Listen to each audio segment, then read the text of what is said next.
दोस्तों स्वागत है आपकी एक नई वीडियो में। और मैंने कम्युनिटी पोस्ट भी कर दी थी, आपको पता होगा अगर किसी विद्यार्थी ने देखी है तो। क्योंकि मैंने जो अभी एक नई सीरीज़ शुरू की है, ये जो सीरीज़ होने वाली दोस्तों UGC net previous question paper जितने भी हैं 2004 से 2023 तक, यानी कि जून 2023 तक, ठीक है, हर इकाई से हमने यहाँ पे एक शुरुआत की है नई। 2004 से 2023 जून तक जो जितने सारे क्वेश्चन पूछे गए हैं, ठीक है, वो सारे यहाँ पे आपको करवाए जाएंगे। ठीक है, इससे ये होगा कि आपका एक तो ये होता कि रिपीट बहुत सारे प्रश्न हुए हैं यहाँ पे आपको दिख भी जाएंगे, और कई ऐसे प्रश्न जो मैंने नहीं लिखे हैं क्योंकि रिपीट हुए हैं 3-3 4-4 बार। ठीक है, तो प्रश्न रिपीट होते हैं। दूसरा, आपको प्रश्न के उस फॉर्मेट का पता चलेगा किस तरह से प्रश्न बनते हैं, किस तरह से आएंगे। तो बहुत महत्वपूर्ण वीडियो होने वाला है दोस्तों आपके लिए।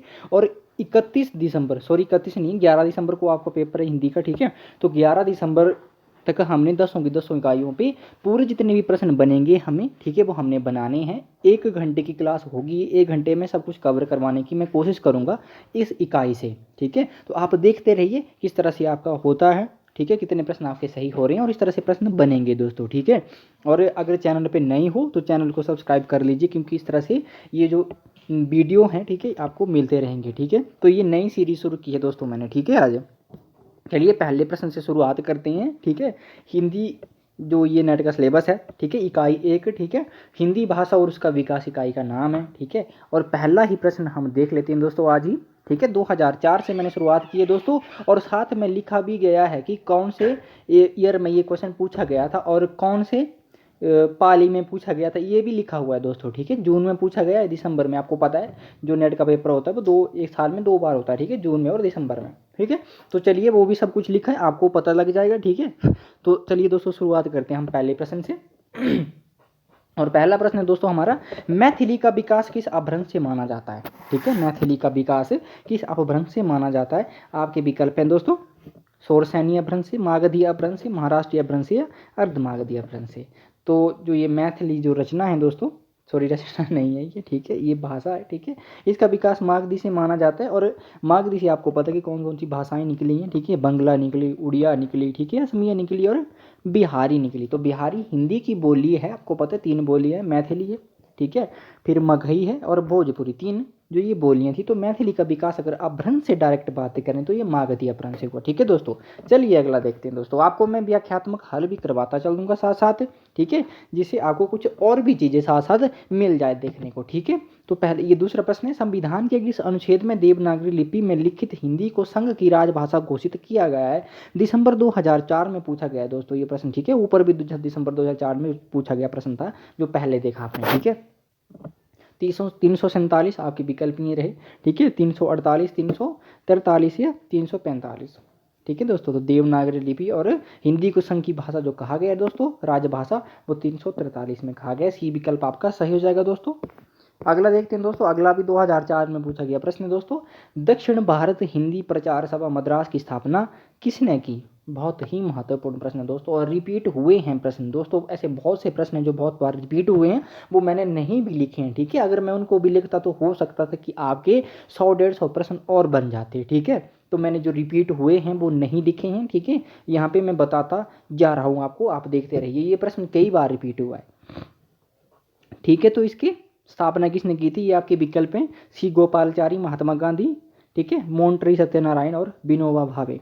ठीक है, तो महात्मा गांधी जी ने इसकी स्थापना की थी। ठीक है, किसकी, हिंदी भारत, ठीक है, दक्षिण भारत हिंदी प्रचार सभा। ठीक है, इसका मुख्यालय कहाँ था, मद्रास में था। ठीक है, इससे भी प्रश्न बना है, आप देखेंगे नीचे। अगला प्रश्न है दोस्तों, ये दिसंबर 2004, जून 2005 और दिसंबर 2011 में पूछा गया प्रश्न है दोस्तों, कौन सी बोली पश्चिमी हिंदी की नहीं है इनमें से। और ये 2011 से भी बहुत बार प्रश्न पूछा गया है दोस्तों, बहुत ही बार प्रश्न पूछा गया है, इसीलिए मैंने नहीं लिखा क्योंकि बहुत ज़्यादा यहाँ पे हो जाता है। ठीक है, तो पश्चिमी हिंदी की बोली नहीं आपको बताना है, ब्रजभाषा, खड़ी बोली, बुंदेली या बघेली। तो पश्चिमी हिंदी की बोली दोस्तों घ यहाँ पे हो जाएगा, बघेली नहीं है, ये पूर्वी हिंदी की बोली है। ठीक है, अगला देखते हैं। अगला हमारा प्रश्न है दोस्तों, निम्नलिखित में से कौन सी बोली पूर्वी हिंदी की नहीं है, दिसंबर 2004 में पूछा गया है। ठीक है, यहाँ पे पूर्वी हिंदी की बात की गई है, अवधी, बघेली, छत्तीसगढ़ी, और उसके बाद आपका क्या है दोस्तों, नीचे नीचे आपका मालवी है दोस्तों। ठीक है, तो यहाँ पे आपका विकल्प डी सही हो जाएगा, यानी कि मालवी नहीं है। मालवी किसकी बोली है, राजस्थानी हिंदी की बोली है दोस्तों। अगला हमारा प्रश्न है, ब्रजबुली, यहाँ पे ब्रजबोली नहीं है, ब्रजबुली का प्रयोग कहाँ होता है, ठीक है, यानी कि ब्रजबोली जो ये भाषा है या बोली है, यहाँ इसका प्रयोग कहाँ पे होता है, ये आपके विकल्प में बिहार, ब्रज क्षेत्र, उड़ीसा या बंगला या बंगाल होगा। यहाँ पे ये बंगाला नहीं है, बंगाल है, ठीक है दोस्तों, क्योंकि टाइप किया है तो टाइपिंग संबंधी कुछ मिस्टेक्स भी हैं। दिसंबर 2004 में पूछा गया प्रश्न। तो दोस्तों देखिए, दिसंबर आपको पता चलेगा कि किस तरह से प्रश्न का लेवल यानी कि स्तर जो वो बढ़ता जा रहा है, ठीक है। जब आप 2020 के बाद देखेंगे तो प्रश्नों का स्तर किस तरह का हो गया है, ठीक है। यहाँ पे देखिए 2004 में किस तरह के प्रश्न बन रहे थे, ठीक है, बहुत आसान से और वन लाइनर थे, वो एक ही कर लेता है इंसान, ठीक है इसको। परंतु आगे की जो प्रश्न है उसमें बहुत चेंजिंग आ गया है, ठीक है। तो पहले आसान से हम फिर कठिन की ओर चलते हैं, ठीक है। तो ब्रजबुली का जो क्षेत्र है वो बंगला है, ठीक है। अगला देखते हैं दोस्तों, हमारे पास बहुत प्रश्न है तो जल्दी जल्दी भी हम पढ़ते हैं। अगला हमारा प्रश्न है, भारतीय संविधान के किन अनुच्छेदों में राजभाषा संबंधी प्रावधान का उल्लेख है, ठीक है। तो ये आपके विकल्प हैं 343 से 351, ठीक है, 434 से 315, ये आप 4 विकल्प देख लीजिए, मुझे इतना समय नहीं है। जून 2005 में ये प्रश्न पूछा गया था दोस्तों, तो आपके यहाँ पे ए विकल्प से हो जाएगा 343 से 351 तक, ठीक है। अगला देखते हैं दोस्तों, अगला हमारा प्रश्न है, दक्षिण भारत हिंदी प्रचार सभा का मुख्यालय कहाँ पर स्थित है, मैंने कहा था, ठीक है ना ऊपर। तो जून 2005 में ये प्रश्न पूछा गया दोस्तों, आप देख लीजिए इसका, ठीक है। दक्षिण भारत हिंदी प्रचार सभा की स्थापना किसने की थी, महात्मा गांधी जी ने की थी, ठीक है। तो इसका मुख्यालय कहाँ पे, आपके विकल्प हैं हैदराबाद, बेंगलुरु, चेन्नई या मैसूर। तो दोस्तों सी विकल्प से हो जाएगा, यानी कि चेन्नई मद्रास में स्थित है। अगला देखते हैं दोस्तों, अगला हमारा प्रश्न है, निम्नलिखित में से कौन सी सघोष महाप्राण ध्वनि है, ठीक है। इसको ध्यान से देखिए, सघोष महाप्राण ध्वनि के बारे में पूछा गया है। जून 2005 में यह प्रश्न पूछा गया था दोस्तों आपसे, ठीक है। कहाँ कब पूछा गया था, जून 2005 में दोस्तों। यहाँ पे आपका विकल्प बी सही जाएगा, यानी कि घ इसका सही विकल्प है, सघोष महाप्राण ध्वनि है वो। अगला देखते हैं दोस्तों, अगला हमारा प्रश्न है, निम्नलिखित में से कौन सा पश्च स्वर है, ठीक है, पश्च स्वर है। आपके विकल्प हैं जून 2005 में पूछा गया, ठीक है। आपके विकल्प हैं आ, ई, ठीक है, आ, ई, ये आपके 4 विकल्प हैं दोस्तों, ठीक है। तो इनमें से क्या होगा वो आपको बताना है, ठीक है। आ होगा, ई होगा या अ होगा, ठीक है। ये 4 विकल्प हैं। तो जो ये पश्च स्वर है दोस्तों, ये आपका यहाँ पे क सही जाएगा, यानी कि आ। अगला देखते हैं दोस्तों, अगला हमारा प्रश्न है, हिंदी भाषा के विकास का सही अनुक्रम क्या है, ठीक है। हिंदी भाषा के विकास का सही अनुक्रम जून 2005 में पूछा गया है। आप वीडियो को पॉज कर लीजिए, क्योंकि विकल्प मुझे नीचे हैं तो मुझे नीचे जाना पड़ेगा, ठीक है। तो यहाँ पे आप वीडियो को पॉज करके देख सकते हैं, खुद का मूल्यांकन करते रहिए दोस्तों। तो जो हिंदी भाषा का सही विकास क्रम है, आपके विकल्प है पाली, प्राकृत, अपभ्रंश हिंदी, प्राकृत, अपभ्रंश हिंदी, पाली, ये 4 विकल्प आपको दिख रहे हैं दोस्तों, ठीक है। तो यहाँ पे आपको जो विकल्प है दोस्तों क से हो जाएगा, यानी कि पाली, प्राकृत, अपभ्रंश हिंदी। देखिए दोस्तों, मैंने जो ये यूनिट 1 है, आपकी इकाई 1 जो है, इससे संबंधित तो बहुत सारी जो वीडियो हैं वो बना रखी हुई हैं, प्लेलिस्ट में जाके आप देख सकते हैं, ठीक है। आपको वहाँ पे देखने को मिल जाएंगी। बहुत सारे प्रश्न यहाँ पे रिपीट हुए हैं जो मैंने वहाँ पे पढ़ाए हैं, बोलियों से संबंधित, क्षेत्रों से संबंधित आपको यहाँ पे देखने को मिल जाएंगे वो बहुत सारे प्रश्न, ठीक है। पहले इस प्रश्न को सॉल्व करिए, उसके बाद प्लेलिस्ट में जाके देखिए कि आपको किस तरह से वो सारी की सारी वीडियो अगर आपने देख ली, तो मैं तो कहूँगा कि हिंदी भाषा, ठीक है, हिंदी भाषा और उसका विकास यूनिट 1 जो है, वहाँ से एक भी प्रश्न आपका गलत नहीं होगा, क्योंकि बहुत डीप वे में आपको पढ़ाया गया है, ठीक है। अगला देखते हैं दोस्तों, अगला हमारा प्रश्न है, भारतीय संविधान में किस अनुच्छेद में, ठीक है, भारतीय संविधान के किस अनुच्छेद में, यहाँ पे के होना चाहिए, ठीक है, हिंदी को राजभाषा घोषित किया गया है। दिसंबर 2005 में पूछा गया दोस्तों।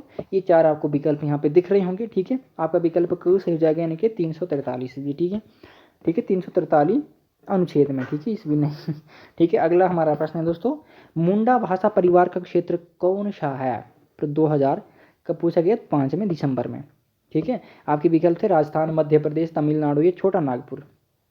तो दोस्तों मुंडा भाषा परिवार का जो क्षेत्र है वो छोटा नागपुर है, आपका डी यानी कि घ विकल्प से जाएगा, ठीक है।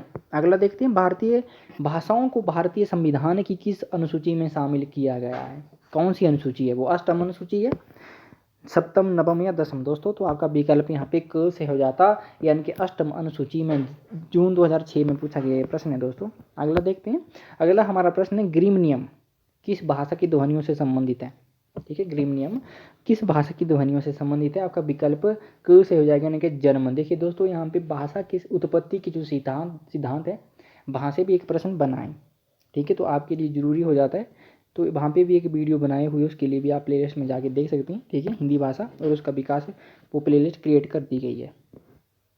अगला देखते हैं।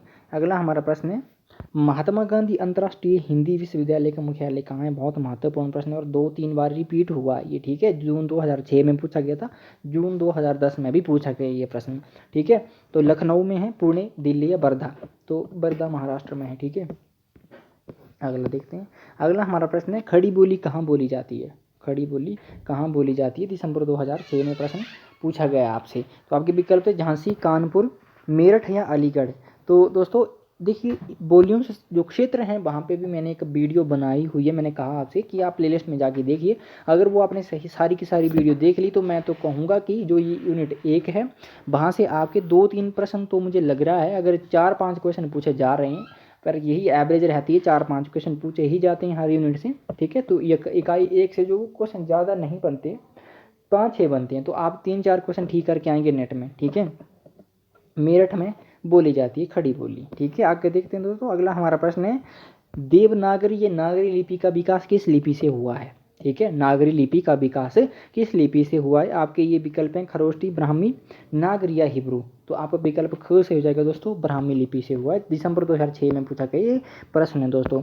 अगला देखते हैं दोस्तों, निम्नलिखित में से कौन सी बोली उत्तर प्रदेश में नहीं बोली जाती है? उत्तर प्रदेश में यानी कि नहीं बोली जाती। जून 2007 में पूछा गया प्रश्न है, अवधी, ब्रज, मैथिली या खड़ी बोली दोस्तों। तो यहाँ पे आपका विकल्प ग से हो जाता है, यानी कि मैथिली। अगला देखते हैं दोस्तों, मैं थोड़ी रफ्तार बढ़ाता हूँ अपनी, ठीक है।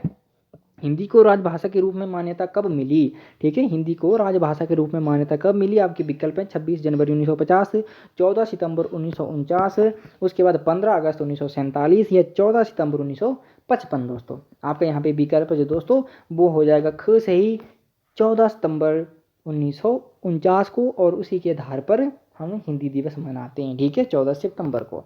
अगला देखते हैं दोस्तों। अगला हमारा प्रश्न है, छ ध्वनि का उच्चारण स्थान है, ठीक है, छ ध्वनि का उच्चारण स्थान है। आगे विकल्प है दंतई, ओष्ठई, तालव्य या वर्तस्य दोस्तों। तो यहाँ पे आपका क्या विकल्प से जाएगा दोस्तों? ग विकल्प से जाएगा, यानी कि तालव्य। अगला देखते हैं दोस्तों। अगला हमारा प्रश्न है, पुरानी हिंदी नामकरण किसने किया? ठीक है, पुरानी हिंदी नामकरण किसने किया? ये देखिए, प्रश्न जून 2007 और दिसंबर 2010 में पूछा गया दोस्तों। प्रश्न बन सकता है और ये बहुत बार रिपीट हुए हैं, जो 5-5, 6-6 बार प्रश्न रिपीट हुए हैं दोस्तों, वो मैंने नहीं रखे हैं, ठीक है। लिखा जरूर है 1-2 बार का उनका, ठीक है। यहाँ पे पूरा भी नहीं लिखा, इसीलिए नहीं लिखा क्योंकि यहाँ पे बहुत ज़्यादा जगह बढ़ जाती है और फिर प्रॉब्लम होती है इससे, ठीक है। तो बहुत सारे प्रश्न रिपीट हुए हैं दोस्तों, और रिपीट होने की संभावना आगे भी बनी रहती है, ठीक है। रिपीट होते हैं प्रश्न, तो ध्यान दीजिएगा, ठीक है। पुरानी हिंदी जो नामकरण था दोस्तों, वो सबसे पहले चंद्रधर शर्मा गुलेरी जी ने किया था। पुरानी हिंदी जो नामकरण है बेसिकली चंद्रधर शर्मा गुलेरी ने किया था। उसके बाद आचार्य रामचंद्र शुक्ल ने भी कहा, और उसके बाद राहुल शंकराचार्य ने भी कहा, परंतु यहाँ पे आपका विकल्प गह से हो जाएगा, यानी कि चंद्रधर शर्मा गुलेरी। अगला देखते हैं दोस्तों। अगला हमारा प्रश्न है, इनमें से कौन सी बोली राजस्थानी की नहीं है? दिसंबर 2007 में पूछा गया प्रश्न है दोस्तों। मारवाड़ी, बुंदेली, मेवाती या मालवी। तो आपका ख विकल्प से हो जाएगा दोस्तों, बुंदेली, ठीक है। यहाँ पे मारवाड़ी भी है, मेवाती भी है, मालवी भी है, और एक जयपुरी भी है राजस्थानी की दोस्तों। 4 बोलियां राजस्थानी हिंदी की हैं। अगला देखते हैं दोस्तों। अगला हमारा प्रश्न है, कर्म शब्द की व्युत्पत्ति किस प्रक्रिया से हुई है? दिसंबर 2007 में पूछा गया प्रश्न है। अर्ध तत्सम से, तत्सम से, ऋण अनुवाद से या तद्भव से दोस्तों, ठीक है। तो आपका यहाँ पे विकल्प घ से हो जाएगा, यानी कि तद्भव प्रक्रिया से हुई है, ठीक है। अगला देखते हैं दोस्तों। अगला हमारा प्रश्न है, प ध्वनि का उच्चारण स्थान है, ठीक है। प ध्वनि का उच्चारण स्थान है। आपके विकल्प है दंतई, ओष्ठई, मूर्धन्य या कंठई। आपका यहाँ पे विकल्प ख सही जाएगा, यानी कि ओष्ठई। अगला देखते हैं दोस्तों। अगला हमारा प्रश्न है, स्वाभाविक और स्वागत में कौन सा उपसर्ग है?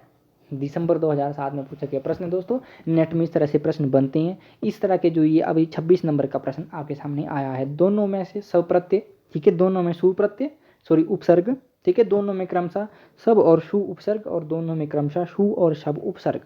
तो दोस्तों यहाँ पे आपका ग विकल्प हो जाएगा, यानी कि दोनों में क्रमशः, स्वाभाविक में शब, ठीक है, शब, और सु उपसर्ग ये स्वागत में, ठीक है। आपका ग विकल्प हो जाता। अगला देखते हैं दोस्तों, इनमें कौन सी ध्वनि, कौन सी पश्चिमी हिंदी की बोली नहीं है? ठीक है, पश्चिमी हिंदी की बोली नहीं है दोस्तों, ये बताना है। फ्लो में कुछ और निकल रहा है, ठीक है, तो आप ध्यान से देखिएगा इसको, ठीक है। अगर प्रश्न की कोई गलती मुझसे हो जाती है तो आप वीडियो के अंत में देखने के बाद कमेंट में मुझे बता सकते हैं कि इस क्वेश्चन का क्या होगा, समझ नहीं पाई, ठीक है, तो मैं बताने की कोशिश तब भी करूँगा, ठीक है। तो इनमें से कौन सी जो पश्चिमी हिंदी की बोली नहीं वो आपको बताना है। जून 2008 में पूछा गया दोस्तों ये प्रश्न। आपके विकल्प हैं कोरबी, बुंदेली, मारवाड़ी या कनौजी। तो हाँ, यहाँ पे आपका विकल्प क्या सही जाएगा, यहाँ पे आपका विकल्प दोस्तों मारवाड़ी यानी कि ग सही जाएगा, क्योंकि मारवाड़ी जो है ये पश्चिमी हिंदी की बोली नहीं है, ये राजस्थानी हिंदी की बोली है, ठीक है। पश्चिमी हिंदी की 5 बोलियां हैं दोस्तों, कोरबी है आपकी, हरियाणवी है, बुंदेली है, कनौजी है और ब्रज भाषा है, खड़ी बोली है। खड़ी बोली को कोरबी भी कहा जाता है। अगला देखते हैं दोस्तों। अगला हमारा प्रश्न है शब्द रचना में किसका योगदान नहीं है, ठीक है। शब्द रचना में किसका योगदान नहीं है, आपने ध्यान से क्वेश्चन को पढ़ना है। सबसे पहले शब्द के बारे में पूछा गया, ठीक है, जून 2008 में पूछा गया प्रश्न है प्रत्यय, पद, धातु या उपसर्ग। तो दोस्तों पद का यहाँ पे कोई भी प्रयोग नहीं होता है शब्द रचना में, ठीक है। वाक्य रचना में पद का प्रयोग होता है। अगला देखते हैं। अगला हमारा प्रश्न है निम्नलिखित में से किस शब्द में रूप साधक प्रत्यय है, ठीक है। रूप साधक प्रत्यय की बात की गई है। कौन से प्रत्यय की बात की गई है, रूप साधक प्रत्यय। आपके विकल्प हैं बचपन, लड़के, मातृत्व या एकता। तो आपका विकल्प यहाँ पे दोस्तों घ सही जाएगा, इनके लड़के रूप साधक प्रत्यय है। बाकी जो ये 3 आपके विकल्प हैं इनमें दोस्तों भाव साधक रूप प्रत्यय, ठीक है। अगला देखते हैं दोस्तों। अगला हमारा प्रश्न है हिंदी भाषा का संबंध किससे है। दिसंबर 2008 में पूछा गया हिंदी भाषा का जो हम वर्तमान में बोलते हैं, ठीक है। सौरसैनी या भ्रंश से, अपभ्रंश से, पश्चिमी प्राकृत से या प्राकृत से। तो दोस्तों आपका विकल्प यहाँ पे क से हो जाएगा, यानी कि सौरसैनी या भ्रंश से। दोस्तों इससे संबंधित मैंने वीडियो बनाई हुई है, अगर आपने नहीं देखी है तो आप जाके देख सकते हैं। और चैनल पे अगर नए हैं दोस्तों तो चैनल को सब्सक्राइब कर लीजिए। 10 यूनिटें करवाई जाएंगी नेट के पेपर के बाद, और भी इन्फॉर्मेटिव वीडियो आपके लिए लाता रहता हूं दोस्तों मैं, ठीक है। वो मिलती रहेंगी, नई नई सीरीजें भी शुरू करता रहता हूं, वो भी आपको सबसे पहले इसी चैनल पे मिलेंगी, ठीक है। तो चैनल पे नए हो तो चैनल को सब्सक्राइब भी करते रहिए, ठीक है। हिंदुस्तानी भाषा का रूप क्या है, जून 2008 में पूछा गया प्रश्न है दोस्तों, ठीक है। आपसे खड़ी बोली के रूप के बारे में भी पूछा जा सकता है, ब्रज के रूप के बारे में भी पूछा जा सकता है, ठीक है। तो हिंदुस्तानी की यहाँ पे बात की गई है, संस्कृत निष्ठ है ये, ठीक है। उसके बाद हिंदी उर्दू मिश्रित है, दक्षिणी हिंदी या ब्रज अवधि का मिश्रित रूप। तो दोस्तों यहाँ पे आपका ख विकल्प से जाएगा, यानी कि हिंदी उर्दू मिश्रित जो बोली है या भाषा है उसको हिंदुस्तानी कहते हैं, ठीक है दोस्तों। अगला देखते हैं। अगला हमारा प्रश्न है इनमें कौन सी बोली पश्चिमी हिंदी वर्ग की नहीं है या नहीं, यहाँ पे नहीं है होगा, ठीक है, नहीं है। जून 2009 में पूछा गया प्रश्न है पश्चिमी हिंदी वर्ग की नहीं है, बांगरू, ब्रज, कनौजी या छत्तीसगढ़ी। दोस्तों यहाँ पे आपका विकल्प घ सही हो जाएगा, यानी कि छत्तीसगढ़ी, क्योंकि ये पूर्वी हिंदी की बोली है छत्तीसगढ़ी। अगला देखते हैं दोस्तों। अगला हमारा प्रश्न है वर्तमान समय में संविधान द्वारा स्वीकृत भाषाओं की संख्या कितनी है, ठीक है दोस्तों। तो संविधान में वर्तमान में, यानी कि 2006 की बात, जून 2006 में ये प्रश्न आया था दोस्तों, ठीक है। तो 2003 में जो 22 भाषाएं जो वो दर्ज कर ली गई थी संविधान में दोस्तों, ठीक है। तो 22 भाषाएं हैं, ठीक है। अष्टम अनुसूची। ग्रिम नियम का संबंध किससे दोस्तों, यहाँ से ग्रिम नियम बहुत महत्वपूर्ण है दोस्तों। यहाँ पे आप देख सकते हैं कि वहाँ पे एक प्रश्न इससे और भी बना था कि इसके प्रवर्तक कौन है या कौन सी भाषा से संबंध रखता है वो, ठीक है। जर्मन भाषा से संबंध रखता था, एक प्रश्न हमने पीछे देखा, ठीक है। पर यहाँ पे पूछा गया कि किससे संबंधित है, ठीक है। शबनिम विज्ञान से, यानी कि ध्वनि विज्ञान से, बोली विज्ञान से, अर्थ विज्ञान से, कोश विज्ञान से दोस्तों। तो आपके यहाँ पे क्या विकल्प से जाएगा, यानी कि क ध्वनि या शबनिम विज्ञान से। अगला देखते हैं दोस्तों। बोली का लघुतम रूप क्या होता है, आपके विकल्प हैं बोली, सॉरी व्यक्ति बोली, उपबोली, सहायक बोली या वर्णन। यहाँ पे वर्णन नहीं है दोस्तों, ये वर्ण है, ठीक है। टाइपिंग संबंधी मिस्टेक्स हो गई, ठीक है, इसके लिए माफ़ी चाहूँगा, ठीक है। तो यहाँ पे क्या है आपका वर्ण है दोस्तों ये, ठीक है। तो देखिए दोस्तों यहाँ पे आपका विकल्प भी ही सही जाएगा, यानी कि वर्ण, क्योंकि देखिए बोली जो है वो भी एक भाषा का रूप है, ठीक है। तो उसकी भी लघुतम जो रूप है, ठीक है, लघुतम इकाई कह सकते हैं आप, वर्ण ही होगा उसका भी, ठीक है। ध्वनि से ही शब्द बनते हैं, ठीक है। अगला देखते हैं दोस्तों। अगला हमारा प्रश्न है संचार माध्यमों में प्रयोग होता है, ठीक है। हिंदी का कौन सा रूप संचार माध्यमों में प्रयोग होता है, जून 2009 में पूछा गया प्रश्न है। हिंदी का शासकीय रूप, हिंदी का साहित्यिक रूप, हिंदी का शुद्ध व्याकरणिक रूप, हिंदी का व्याकरणिक रूप। ये 4 विकल्प हैं दोस्तों आपके। तो यहाँ पे आपका विकल्प क सही हो जाएगा दोस्तों, हिंदी का शासकीय रूप, ठीक है। दोस्तों चैनल पे नए हो तो सब्सक्राइब कर लीजिए, ठीक है। इसी तरह की और भी वीडियो मिलती रहेंगी आपको। निम्नलिखित में से अर्धस्वर कौन सा है? ठीक है, अर्धस्वर की बात की गई है। जून 2009 में पूछा गया प्रश्न है अर्धस्वर, य, प, क्ष और ज। तो दोस्तों जो अर्धस्वर है वो य है, क विकल्प आपका सही हो जाएगा। य और व ये अर्धस्वर हैं दोस्तों हिंदी के। ठीक है, अगला देखते हैं दोस्तों। अगला हमारा प्रश्न है, इनमें कौन सी बोली पूर्वी हिंदी की नहीं है? ठीक है, पूर्वी हिंदी की नहीं है। अवधी, बिहारी, बघेली या छत्तीसगढ़ी। देखिए दोस्तों आपका विकल्प बिल्कुल ख से हो जाएगा, क्योंकि ये पूर्वी हिंदी यानी कि अर्धमागधी, पूर्वी हिंदी को अर्धमागधी भी कहते हैं दोस्तों। ठीक है, अर्धमागधी अपभ्रंश से विकसित है। ठीक है, तो अर्धमागधी अपभ्रंश या पूर्वी हिंदी की जो बोली नहीं है वो बिहारी है, क्योंकि बिहारी मागधी हिंदी की बोली है दोस्तों। ठीक है, अगला देखते हैं। अगला हमारा प्रश्न है, निम्नलिखित में से कौन सी द्रविड़ परिवार की भाषा है? द्रविड़ परिवार की भाषा ही भारत में मुख्यतः दो परिवारों की भाषा जो बोली जाती है, उसके अलावा भी और भी भाषाएं बोली जाती हैं और परिवारों की भी, परंतु दो परिवारों की भाषाएं मुख्यतः बोली जाती हैं, भारोपीय परिवार की और द्रविड़ परिवार की। ठीक है, तो मैंने आपको जब मैं वो इकाई पढ़ा रहा था आपको, ठीक है, नेट के सिलेबस की पहली इकाई, तो मैंने वहाँ पे सब कुछ बताया हुआ है आपको। अगर आपने वीडियो नहीं देखी तो आप वहाँ पे जाके भी देख सकते हैं दोस्तों। ठीक है, तो द्रविड़ परिवार की भाषा कौन सी है? उड़िया, बंगला, असमिया या कन्नड़।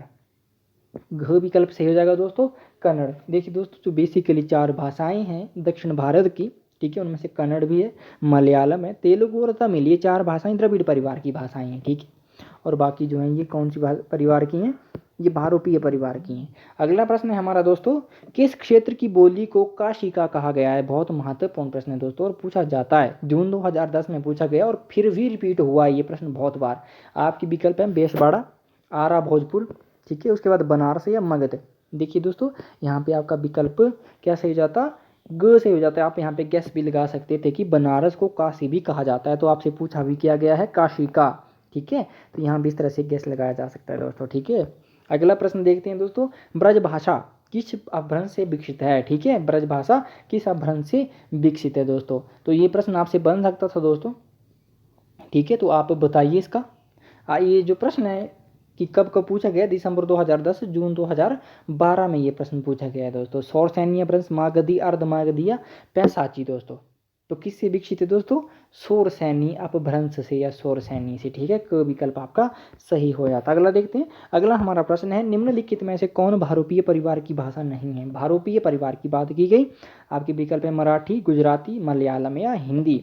तो क्या विकल्प आपका सही हो जाएगा? जून 2011 में प्रश्न पूछा गया है ग विकल्प मलयालम, क्योंकि मलयालम जो द्रविड़ परिवार की भाषा है। ठीक है, अगला देखते हैं दोस्तों। अगला हमारा प्रश्न है, हिंदी की उत्पत्ति हुई है। ठीक है, हिंदी की उत्पत्ति हुई है जून 2011, किससे हुई है ये आपको बताना है। ठीक है, वैदिक संस्कृत से हुई है, यहाँ पे संस्कृति लिखा गया, संस्कृत है, लौकिक संस्कृत, सौरसैनी अपभ्रंश या प्राकृत से।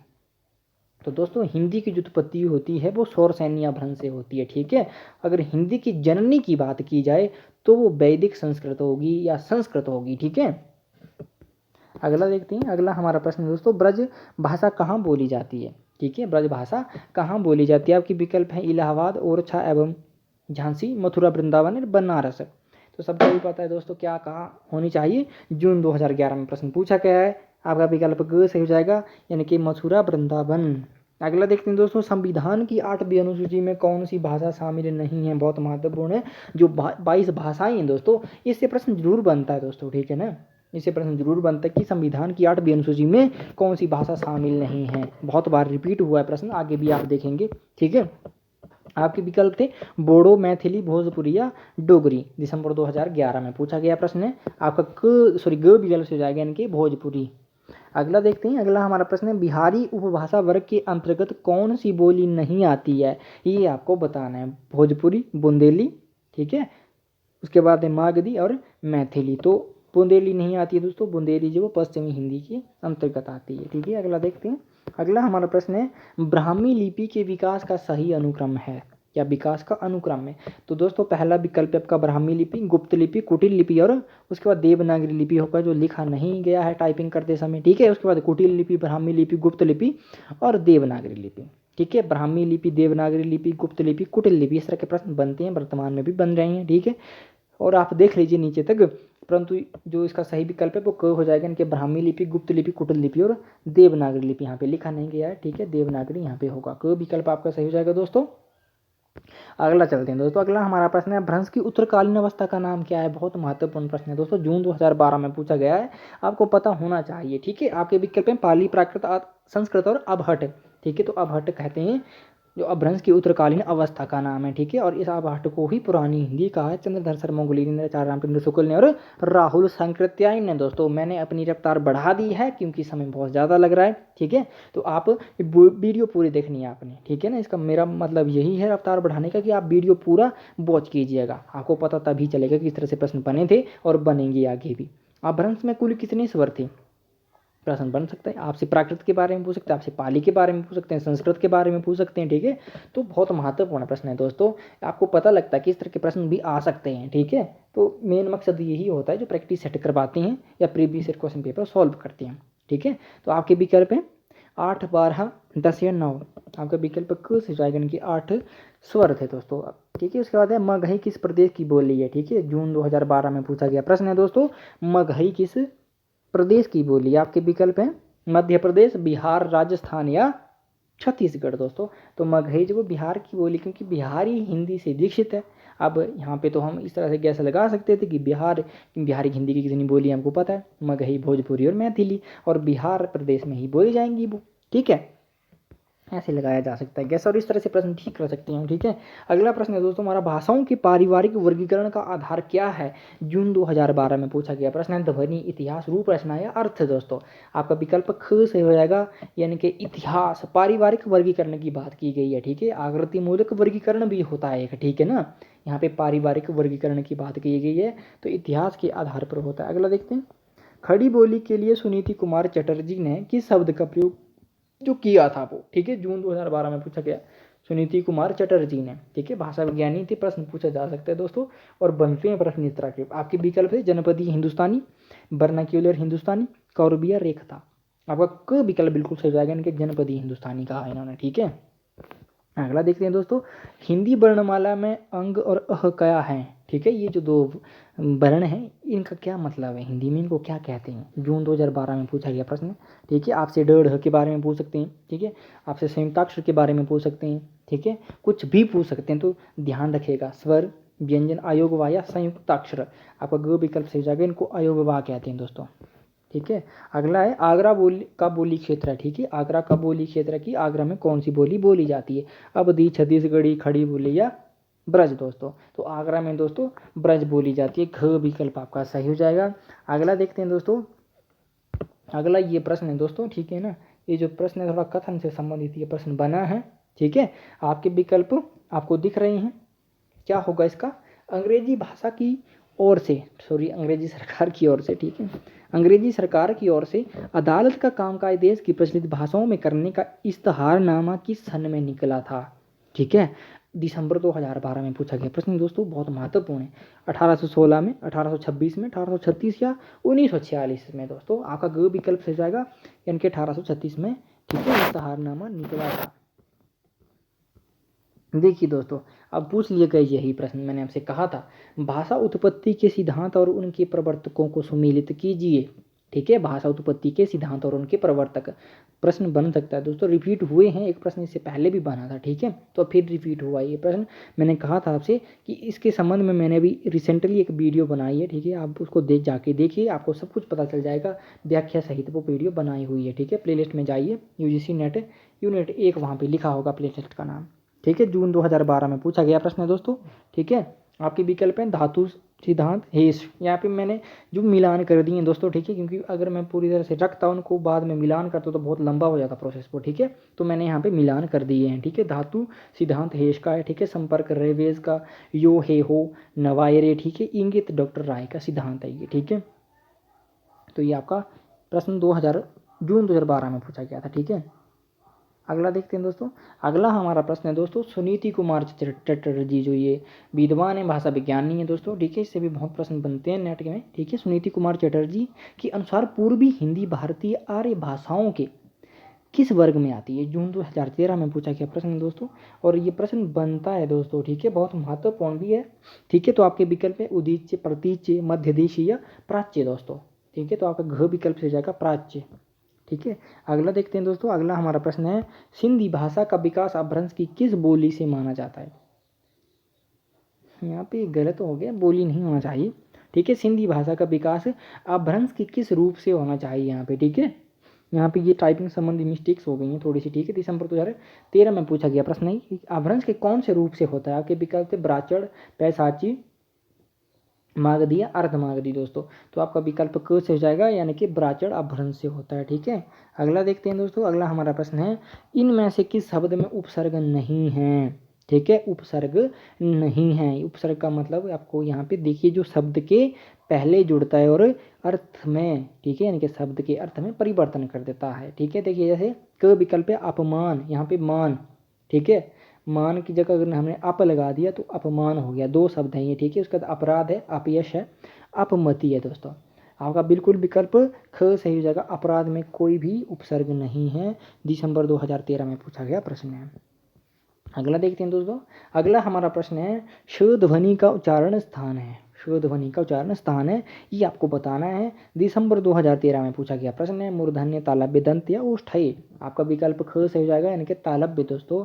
अगला देखते हैं, अगला हमारा प्रश्न है अर्थ कथानक किस भाषा की रचना है। देखिए दोस्तों, हिंदी की पहली आत्मकथा इसको माना जाता है, ठीक है। 1641 का प्रकाशन है, ठीक है। इसके जो लेखक थे, ठीक है, बनारसीदास जैन जिनको माना जाता है, ठीक है। तो कौन सी भाषा में रचित है, ये आपसे पूछा गया है। अवधी भाषा में, ब्रज, बुंदेली या राजस्थानी, ठीक है। आपका ख विकल्प से जाएगा, यानी कि ब्रज भाषा में रचित है। अगला देखते हैं, भारोपीय परिवार की भाषा नहीं है, ठीक है। भारोपीय परिवार की भाषा नहीं है, जून 2014 में पूछा गया है। कैल्टिक, उसके बाद इतालिक, ठीक है। इटालिक यानी कि इटली की भाषा, जर्मनिक यानी कि जर्मनिक, और शोयन यानी कि सियोयन, ये जो भाषा है ये श्रीलंका की भाषा है, ठीक है। तो ये जो भाषा है ये कौन सी भाषा है दोस्तों, घ, इसका विकल्प सही हो जाएगा। यानी कि ये जो भाषा है दोस्तों ये किसकी है, ये भारोपीय परिवार की नहीं है, द्रविड़ परिवार की भाषा है दोस्तों, ठीक है। अगला देखते हैं दोस्तों, देखिए दोस्तों जो भाषा है इनके विश्व की भाषाओं का वर्गीकरण के लिए मैं एक वीडियो भी आपको 11 दिसंबर से पहले दे दूंगा दोस्तों, ठीक है। एक वीडियो बना दूंगा मैं इस पर भी, ठीक है। अगला देखते हैं, अगला हमारा आधुनिक आर्य भाषाओं के वर्गीकरण के अनुसार पूर्वी समुदाय की बोली नहीं है या भाषा नहीं है, जून 2014 में पूछा गया है। पूर्वी समुदाय की बात की गई यहाँ पे, उड़िया, मराठी, बिहारी या बंगला। तो आपका विकल्प क्या सही हो जाएगा, ख, यानी कि मराठी। मराठी जो वो महाराष्ट्रीयन अपभ्रंश से निकली है, ना कि पूर्वी समुदाय की बोली है, ठीक है। अगला देखते हैं दोस्तों, अगला हमारा प्रश्न है हिंदुस्तानी शब्द यूरोप के लोगों की देन है, जून 2014 में पूछा गया है। तो किसने कहा, ये कार सदादासी ने कहा, शिव सिंह सेंगर ने कहा, ग्रियर्सन ने कहा या रामचंद्र शुक्ल ने कहा। तो दोस्तों ग विकल्प से जाएगा, इनके ग्रियर्सन ने कहा था ये, ठीक है। हिंदुस्तानी जो शब्द है यूरोप के लोगों की देन है, ठीक है। गलत कहा था उन्होंने, ठीक है। अगला है हमारा अवधि का विकास किस अपभ्रंश से हुआ है। अवधि का विकास महाराष्ट्रीय अपभ्रंश से हुआ, तो जून 2014 में पूछा गया। सौरसैनी, अर्धमागधी या मागधी। दोस्तों आपका यहाँ पे विकल्प बिल्कुल गलत हो जाएगा, अर्धमागधी अपभ्रंश या पूर्वी हिंदी भी इसको कहा जाता है, उसी अवधि का विकास हुआ। अगला देखते हैं, अगला हमारा प्रश्न है इनमें से किसको संविधान की अष्टम अनुसूची में सम्मिलित नहीं किया गया है। प्रश्न इस तरह से भी बन सकता कि कौन सी भाषा अष्टम अनुसूची में है या कौन सी नहीं है, ठीक है। तो जून 2014 में पूछा गया था, तो आपको ये बताना है, ठीक है। आपके विकल्प थे डोगरी, मैथिली, ब्रज या असमिया। दोस्तों आपका ग विकल्प बिल्कुल सही हो जाएगा, ब्रज। देखिए बहुत बड़ी विडंबना है, ठीक है, क्योंकि ब्रज देखिए भक्ति काल की, ठीक है ना, साहित्यिक भाषा हुआ करती थी और उसको संविधान की 8वीं अनुसूची में नहीं शामिल किया गया, ठीक है। ग विकल्प सही हो जाएगा। अगला देखते हैं, अगला हमारा प्रश्न है विकास की दृष्टि से प्राकृत की पूर्वकालीन अवस्था का नाम है, ठीक है। विकास की दृष्टि से प्राकृत से पहले की जो भाषा थी उसका नाम बताना, इनके पूर्वकालीन अवस्था का क्या नाम था। तो मतलब कि आपको उसकी भाषा, इनके प्राकृत से पहले की भाषा का नाम बताना है। जून 2014 में पूछा गया प्रश्न है, पाली, संस्कृत, हिंदी या अवहट। तो पाली का बिल्कुल सही हो जाएगा। अगला देखते हैं, शब्दों की पदरचना पर आधारित भाषाओं के वर्गीकरण को क्या कहा जाता है, ठीक है। शब्दों की पदरचना पर आधारित भाषाओं के वर्गीकरण को क्या कहा जाता है, जून 2014 में पूछा गया। ऐतिहासिक वर्गीकरण, गुणात्मक वर्गीकरण, प्रभाव आधारित वर्गीकरण या आकृति मूलक वर्गीकरण। बिल्कुल आपका घ विकल्प से हो जाएगा, आकृति मूलक वर्गीकरण। अगला देखते हैं दोस्तों, मैं थोड़ी रफ्तार और ज़्यादा पकड़ लेता हूँ अब, ठीक है। इनमें से कौन सी ध्वनि जो है वो संयुक्त व्यंजन है, दिसंबर 2014 में पूछा गया है। क्यों, ठीक है, क्यों। आपका क विकल्प है, च, ट, औ, ये 4 आपके विकल्प हैं। तो इनमें संयुक्त व्यंजन कौन सा है, आपका क विकल्प सही हो जाएगा, क्यों, ठीक है, संयुक्त व्यंजन है।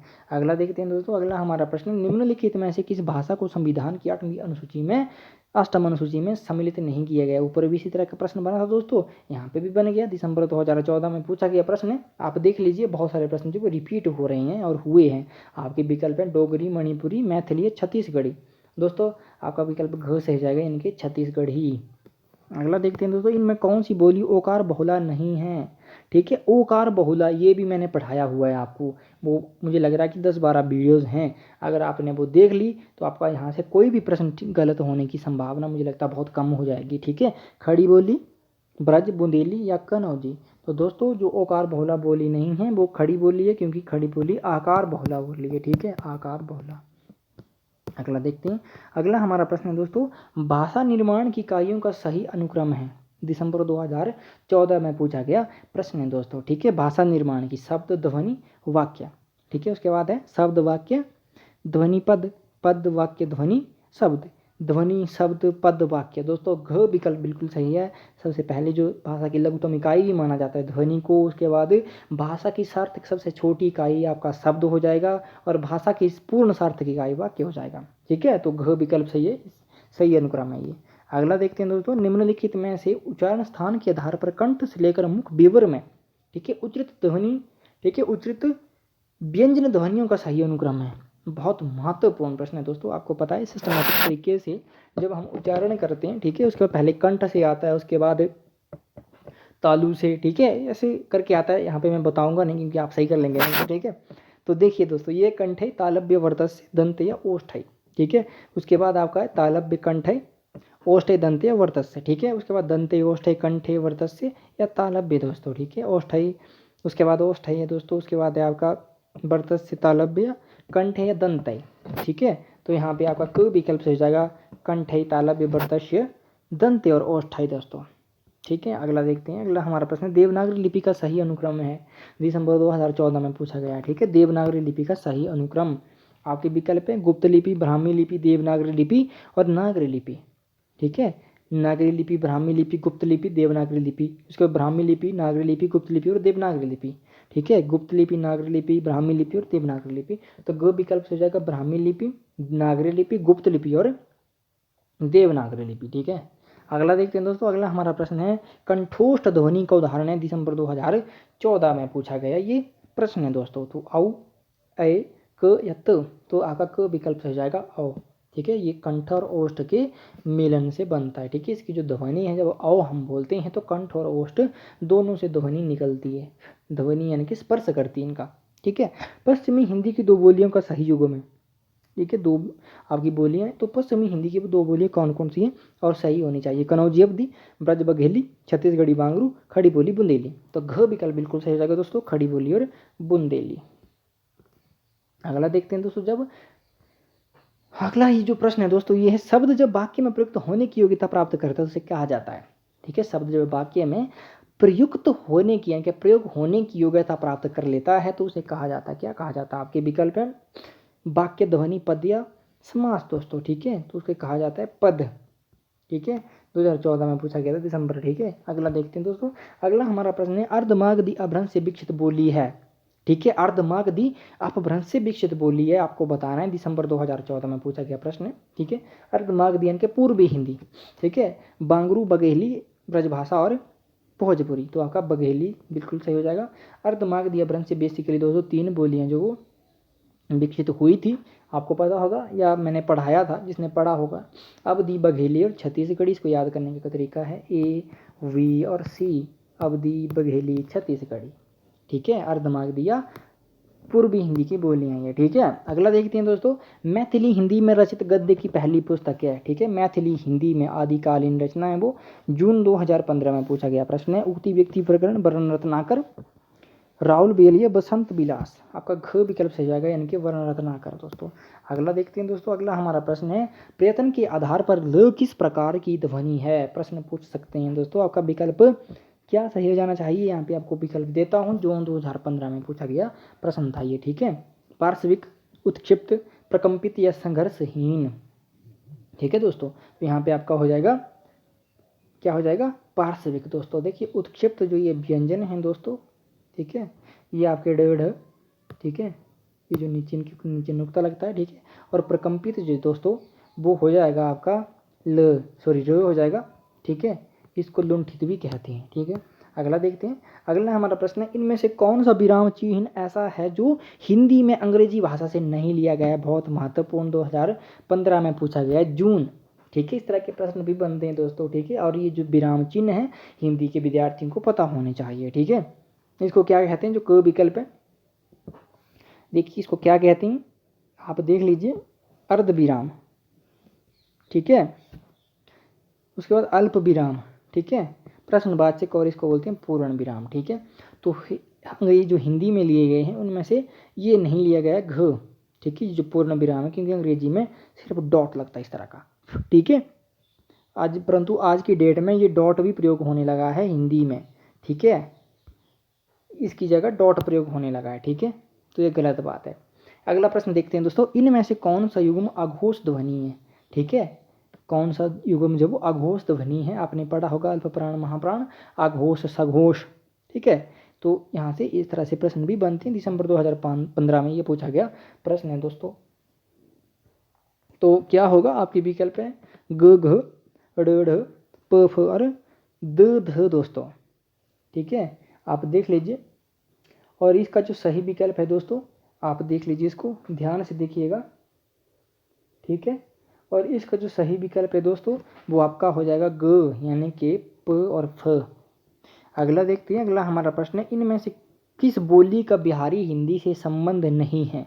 ठीक है, बिहारी हिंदी से संबंधित नहीं है। तो ये दिसंबर 2015 में पूछा गया था। अवधी, मगही, भोजपुरी या मैथिली। तो आपका क विकल्प बिल्कुल सही हो जाएगा, यानी कि अवधी दोस्तों, क्योंकि ये पूर्वी हिंदी की बोली है। अगला देखते हैं, दूहा या दोहा मूलतः किस भाषा का छंद है? दोस्तों दिसंबर 2015 में पूछा गया है, ठीक है। वैसे भी काव्य शास्त्र का प्रश्न होना चाहिए, ठीक है, परंतु भाषा के विकास से संबंधित ये प्रश्न है दोस्तों, ठीक है। तो आपके विकल्प हैं प्राकृत, अपभ्रंश, हिंदी या संस्कृत। तो आपका विकल्प यहाँ पे ख बिल्कुल सही जाएगा, यानी कि अपभ्रंश का ये छंद है। अगला देखते हैं दोस्तों, ण वर्ण का उच्चारण स्थान है, जून 2016 में पूछा गया प्रश्न है दोस्तों, ठीक है। तालु, मूर्धा, वर्तस्य, कंठ, ठीक है, ये आपका विकल्प है, ठीक है। ण वर्ण का जो उच्चारण स्थान है वो मूर्धा है दोस्तों, ख विकल्प सही जाएगा। अगला देखते हैं दोस्तों, ईसा की किस शताब्दी में अपभ्रंश का व्यवहार लोक भाषा के अर्थ में होने लगा? ठीक है, जनवरी 2017 में पूछा गया प्रश्न है दोस्तों, बहुत ही महत्वपूर्ण प्रश्न है दोस्तों आपके लिए, ठीक है, ठीक है। लोक भाषा के अर्थ में होने लगा, उससे पहले आपको पता है अपभ्रंश का विकास कब से होता है? 500 ईस्वी से होता है अपभ्रंश का विकास, ठीक है। परंतु लोक भाषा के अर्थ में, ठीक है, लोक भाषा यानी कि जन भाषा के अर्थ में, ठीक है, बोलचाल की भाषा में अपभ्रंश का प्रयोग कब से होने लगता है? तो वो 11वीं शताब्दी से होने लगता है। घ विकल्प आपका सही हो जाएगा। अगला देखते हैं दोस्तों। अगला हमारा प्रश्न है, निम्नलिखित में से किस भाषा के विकास सौर सैनी अपभ्रंश से हुआ है? ठीक है, सौर सैनी अपभ्रंश से हुआ है। आपके विकल्प हैं दोस्तों। विकल्प देने से पहले बता दूं कि नवंबर 2017 में ये प्रश्न पूछा गया था दोस्तों, ठीक है। 17 में 2 या अलग से इन्होंने एग्जाम करवाए थे, जनवरी में करवा दिए एग्जाम, ठीक है। तो कुछ सिलेबस चेंज हुआ था, ठीक है, सिलेबस चेंज हुआ। तो दिसंबर 2017 और 2018 में कुछ इन्होंने एनटीए ने कुछ प्रयोग किए थे नहीं, ठीक है, जिस तरह से अब 2024 में भी करेंगे ये, क्योंकि सिलेबस चेंज करने की बात चल रही है, ठीक है। तो गुजराती, पंजाबी, मराठी और सिंधी। देखिए दोस्तों, सौर सैनी अपभ्रंश से जो बोलियां निकली थी या भाषाएं निकली थी, उसमें से सबसे पहले आपकी पश्चिमी हिंदी निकली, ठीक है। मैंने पढ़ाया है दोस्तों, आप वहाँ पे देखिए, आपको बहुत अच्छे तरीके से मैंने समझाया हुआ है, ठीक है। सौर सैनी अपभ्रंश से पश्चिमी हिंदी निकलती है दोस्तों, उसके बाद राजस्थानी हिंदी निकलती है दोस्तों, ठीक है, राजस्थानी हिंदी निकलती है, और तीसरी आपकी गुजराती निकलती है दोस्तों, ठीक है, सौर सैनी अपभ्रंश से, ठीक है, गुजराती निकलती है। देखिए दोस्तों, पश्चिमी हिंदी के अंतर्गत 5 बोलियां आती हैं दोस्तों, मैंने वो आपको पढ़ाया हुआ है। राजस्थानी के अंतर्गत 4 बोलियां आती हैं, गुजरात के अंतर्गत कोई भी बोली नहीं आती है, ठीक है। तो यहाँ से आपका प्रश्न इस तरह से बन सकता था, और वो प्रश्न बना है, ठीक है। सौर सैनी अपभ्रंश से हुआ है, तो पंजाबी का नहीं हुआ, मराठी का नहीं हुआ, सिंधी का नहीं हुआ, गुजराती का हुआ, ठीक है। अगले प्रश्न की ओर चलते हैं दोस्तों, उन वीडियो को देख लीजिए, आपको बहुत कुछ समझ आ जाएगा, ठीक है। अगला प्रश्न है दोस्तों, निम्नलिखित बोलियों को उनके क्षेत्र के साथ सुमेलित कीजिए, ठीक है, उनके क्षेत्र के साथ सुमेलित करना है। जुलाई 2018 में पूछा गया, सूची 1 और सूची 2। यहाँ पे एक नमूना दिया है, क्योंकि नेट में इस तरह से पूछा जाता है, ठीक है। मैंने यहाँ पे इनको बेशक सुमेलित कर दिया है, सही, ठीक है। तो ये आपको एक तरफ बोलियां थी और दूसरी तरफ उनके क्षेत्र थे, उनके साथ सम्मिलित करना था दोस्तों। तो खड़ी बोली बिजनौर, ठीक है, ब्रजभाषा आगरा सही है, बांगड़ू बांगरू, इसको इसको हरियाणवी भी कहते हैं बांगड़ू को, ठीक है, अवधि सुल्तानपुर, और यहाँ पे बिलासपुर भी ऑप्शन में था जो कि गलत था, ठीक है, उसका किसी के साथ मिलान नहीं था। अगला देखते हैं दोस्तों, अगला हमारा प्रश्न है अभियंत्र प्रयत्न के अनुसार वर्णों के भेद हैं, ठीक है, अभियंत्र प्रयत्न के आधार पर यहाँ पे पूछा गया है, जुलाई 2018 में ये पूछा गया प्रश्न है दोस्तों। तो कितने हैं, 3, 4, 2 या 5? तो दोस्तों अभियंत्र प्रयत्न के आधार पर वर्णों के 4 भेद होते हैं, ठीक है। अगला देखते हैं दोस्तों, अगला हमारा प्रश्न है खड़ी बोली शब्द का प्रयोग किस तरह से होता है। यहाँ पे मैंने पहले ही लिख दिए हैं, ठीक है, साहित्यिक हिंदी खड़ी बोली के अर्थ में होता है, बिल्कुल सही बात है दोस्तों। खड़ी बोली का प्रयोग इसमें ही होता है जो हिंदी हम आज बोलते हैं, हिंदी भाषा के विद्यार्थियों को सबको पता है वो खड़ी बोली है, ठीक है। दिल्ली मेरठ के आसपास की लोक बोली के अर्थ में भी होता है, सही बात है, ठीक है। जब खड़ी बोली साहित्यिक भाषा नहीं थी तो वो लोक बोली थी, यानी कि लोक भाषा थी वो, सही बात है, और दिल्ली मेरठ के आसपास की थी, ठीक है। उसके बाद अगला प्रश्न है दोस्तों, खड़ी बोली का उद्भव शौर सैन्य अपभ्रंश के उत्तरी रूप से हुआ है, बिल्कुल सही बात है दोस्तों। और उसके बाद खड़ी बोली में लोक साहित्य बिल्कुल नहीं मिलता, तो ये गलत बात है। क्यों नहीं मिलता? जिससे पहले, यानी कि खड़ी बोली, परंतु आज की बात करें, खड़ी बोली क्या है, साहित्यिक भाषा है, परंतु इससे पहले की बात करें तो जब वो साहित्यिक भाषा नहीं थी तो वो क्या थी, लोक भाषा थी, और उसमें लोक साहित्य रचा गया था, ठीक है। अगला देखते हैं दोस्तों, अगला हमारा प्रश्न है निम्नलिखित में से पश्चिमी हिंदी की बोली नहीं है, जुलाई 2018 में पूछा गया प्रश्न है दोस्तों, ठीक है। पश्चिमी हिंदी की बोली नहीं है, ब्रजभाषा, कनौजी, बुंदेलिया, मगही, तो मगही नहीं होगी क्योंकि ये मागधी अपभ्रंश की बोली है दोस्तों, ठीक है। अगला देखते हैं दोस्तों, संस्कृत का कोई भी शब्द मन चाहे ढंग से तोड़ मरोड़ तद्भव नहीं बनाया जा सकता, या तोड़ मरोड़ कर तद्भव नहीं बनाया जा सकता, उक्त कथन किसका है दोस्तों। इस तरह के प्रश्न बनते हैं नेट में, दिसंबर 2008 में पूछा गया, 18 में पूछा गया है। आपके विकल्प है सुनीति कुमार चटर्जी, जॉर्ज गैरिसन, नामवर सिंह या रामविलास शर्मा। दोस्तों आपका विकल्प बिल्कुल घ सही हो जाएगा दोस्तों, रामविलास शर्मा का ये कथन है। अगला देखते हैं दोस्तों, अगला हमारा प्रश्न है इनमें से कौन सी बोली बिहारी हिंदी वर्ग में नहीं आती है। देखिए दोस्तों, भाषाओं के वर्गीकरण से संबंधित बहुत सारे प्रश्न बने हैं, जो मैंने भाषाओं के वर्गीकरण पे इतनी वीडियो बनाई हुई हैं। अगर भाषाओं के वर्गीकरण से एक भी प्रश्न आपका गलत हुआ तो मुझे कहना, बेशक आपको वीडियो देखनी पड़ेंगी वो एक बार, ठीक है ना, और प्रश्न बनेंगे भाषाओं के वर्गीकरण से संबंधित, ठीक है।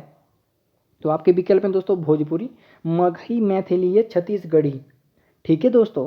तो आपका विकल्प यहाँ पे क्या सही हो जाएगा, बिल्कुल क्या सही हो जाएगा, आपका घ सही हो जाएगा, छत्तीसगढ़ी, ये मागधी अपभ्रंश की बोली है, ठीक है। अगला देखते हैं, हिंदी पर सामाजिक संस्कृति के वहन का दायित्व संविधान के किस अनुच्छेद में निर्धारित है। जून 2019 में प्रश्न पूछा गया है दोस्तों। आपके विकल्प है 343, 348, 349 या 351, ठीक है।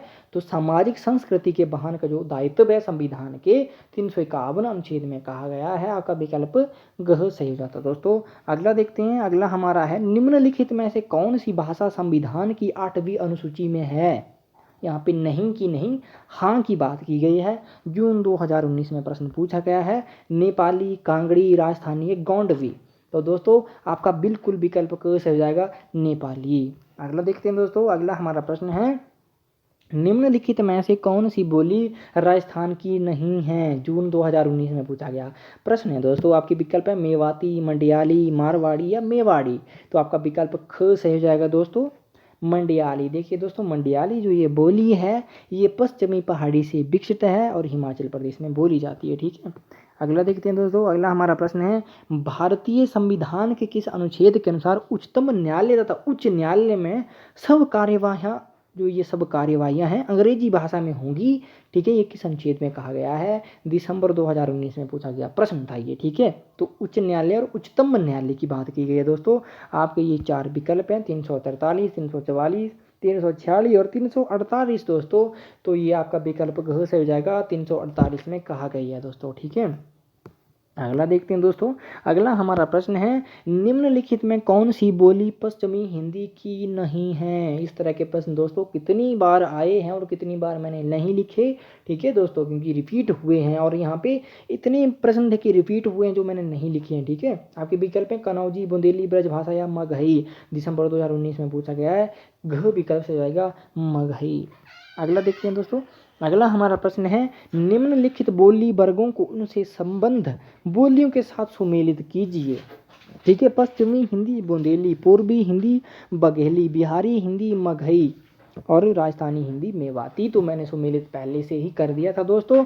ठीक है, इनको आप ध्यान से देख लीजिए, दिसंबर 2020 में आया है दोस्तों ये प्रश्न। इस तरह से प्रश्न बनने की संभावना रहती है और बनेंगे भी। उसके बाद दोस्तों अगला हमारा प्रश्न है, निम्नलिखित में से दंतय वर्ण है, दिसंबर 2020 में पूछा गया है दोस्तों ये प्रश्न। ड़, ढ, द और ध।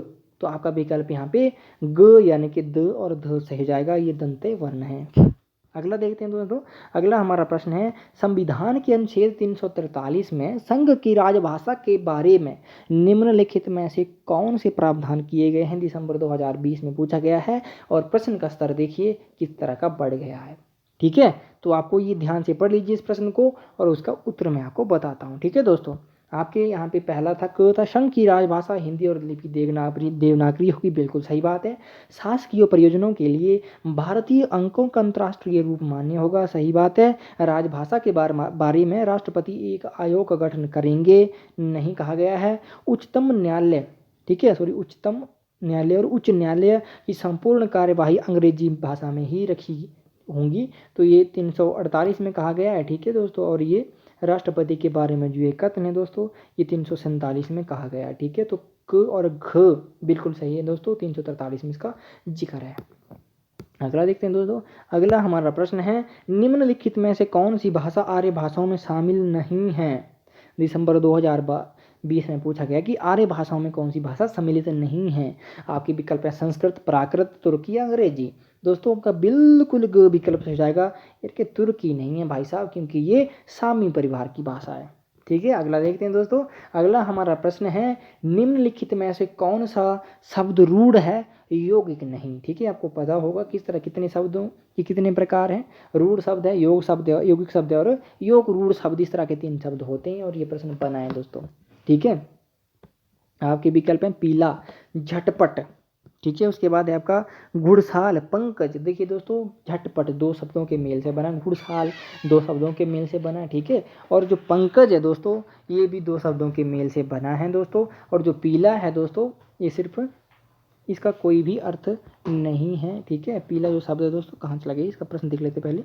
रूढ़ शब्द है ये, ठीक है ना, पीला जो पीले के लिए ही प्रयुक्त होगा। ठीक है ना, ठीक है दोस्तों, तो आपका क विकल्प यहाँ पे बिल्कुल सही हो जाता है। ठीक है, अगले प्रश्न की ओर चलते हैं दोस्तों। ठीक है, अगला प्रश्न है हमारा, निम्नलिखित में से कौन सा शब्द फारसी का है, दाग, औरत, नीलम या फीस।